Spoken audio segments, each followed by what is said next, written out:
Yo, Marcus, how you there go? And you say, boy, no, I go too great, you know.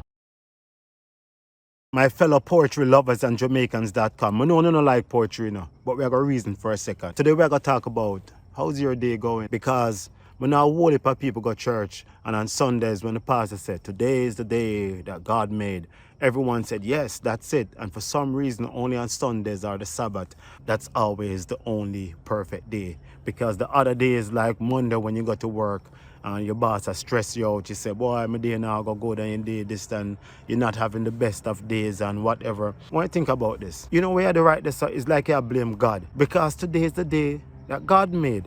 And every day that God makes is a perfect day. So how is that your day is not going great and some other people's day is going perfect? You have to be very careful now. Even though people who are that ungrateful actually live a longer life, because when your day is not going right, it just drag out and take forever. But the ones who are having the perfect day, it just gone just like that.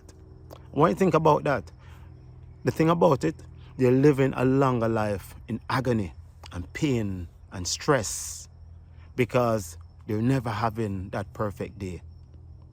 But I've always thought to myself, today is the perfect day to die. The perfect day to give birth, today is the perfect day to cry. The perfect day to win, today is the perfect day to lose. And if God has made a perfect day, you tell me, who am I to choose? The perfect day to blaspheme, the perfect day to lie. I am the perfect of the imperfect. And to fix my imperfections, today is the perfect day to try.